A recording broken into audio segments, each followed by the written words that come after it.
Well, let's quickly cover the hypocrisy here.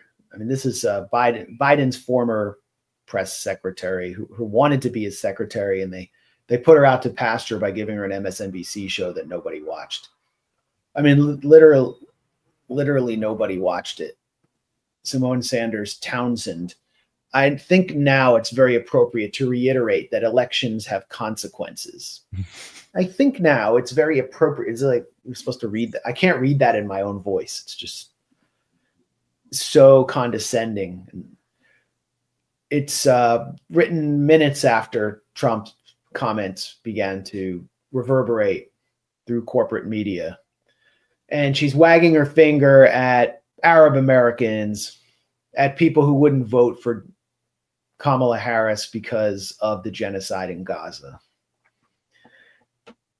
And yeah, elections do have consequences. Donald Trump was elected and a ceasefire followed immediately in Gaza. And the killing that had been initiated under the watch of Joe Biden and continued under the watch of Biden and Kamala Harris stopped.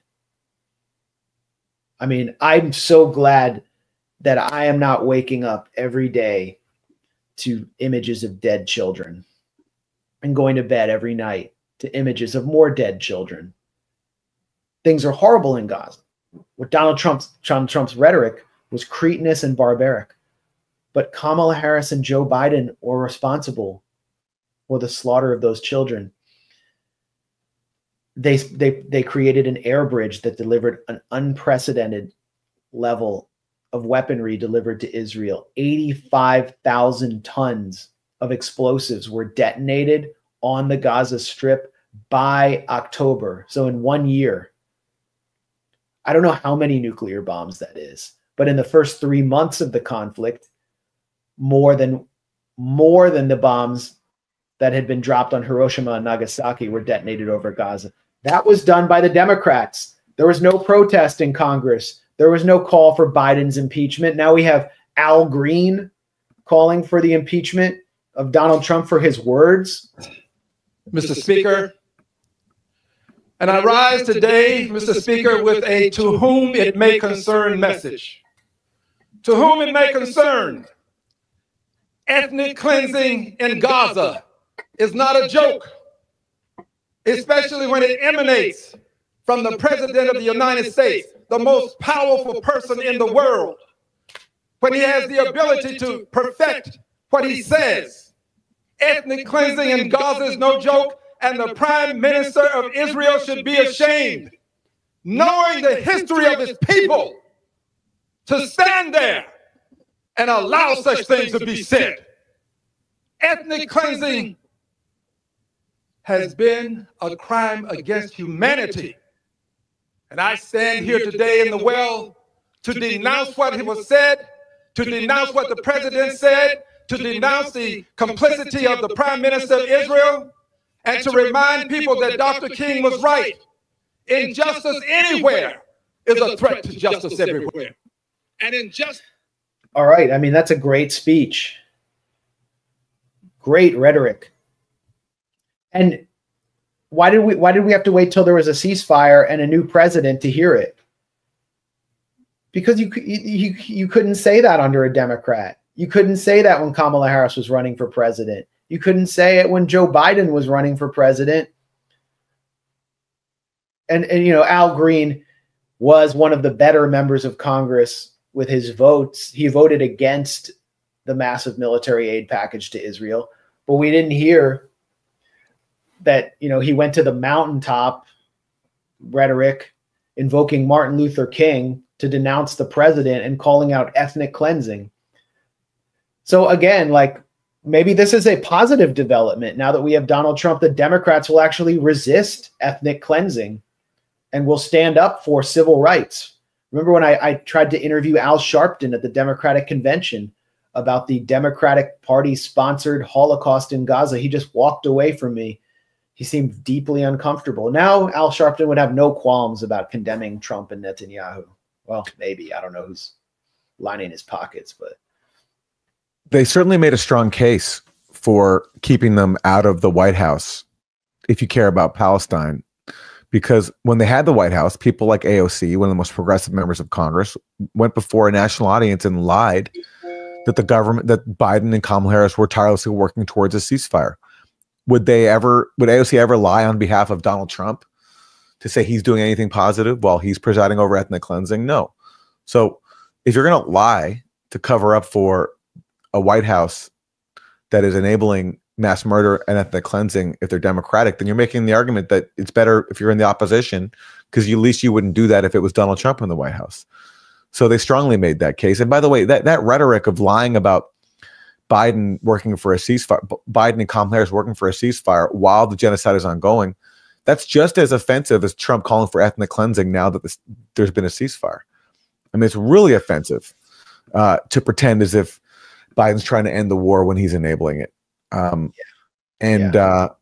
So Democrats, it's like the Democratic argument is that basically people care about Palestine and genocide have to accept that we're going to be complicit in genocide, and that's just how it has to be. But we're going to not be so hateful, openly hateful with our rhetoric, and we're going to maybe fund UNRWA and humanitarian relief programs for Palestinians a little bit more than Trump would. That's the bargain that Democrats are asking us to accept.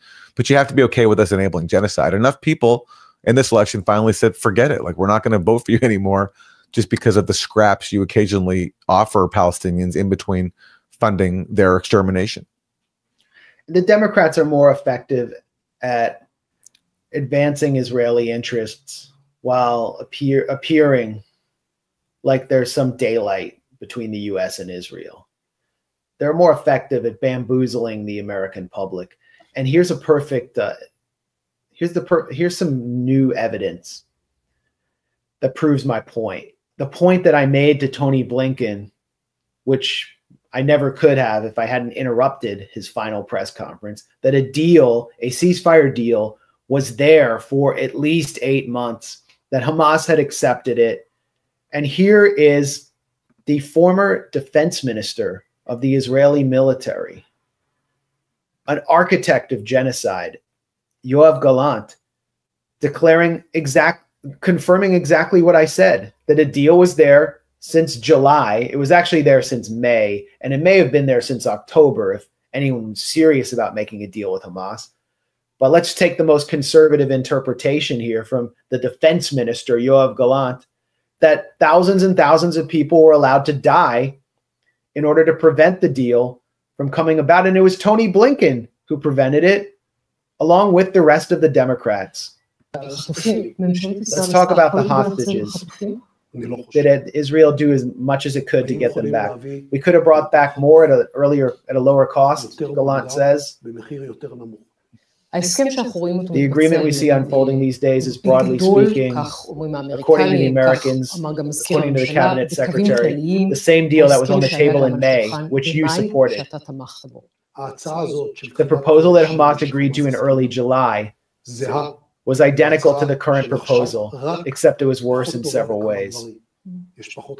Unfortunately, there are fewer hostages still alive now. More time has passed, and we are paying a heavier price.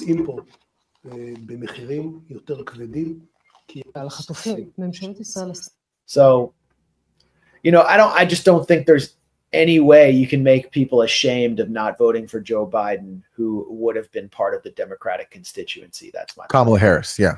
I'm sorry, Kamala Harris. Yeah. Or Joe Biden, but yeah, definitely Kamala Harris. Where is she now? They said Jill Stein just went away. Like, you hear from Jill Stein all the time if you're paying attention. Like, Jill Stein just runs every 4 years and she went away. Where is Kamala Harris? Like, the last time I saw her before she appeared really like petulant at Trump's inauguration. But the last time I saw her before that, she appeared intoxicated. So I don't know. These just aren't serious people, and they're trying to wag their fingers at us. It's really infuriating. It's outrageous. It reminds me of why I truly hate them.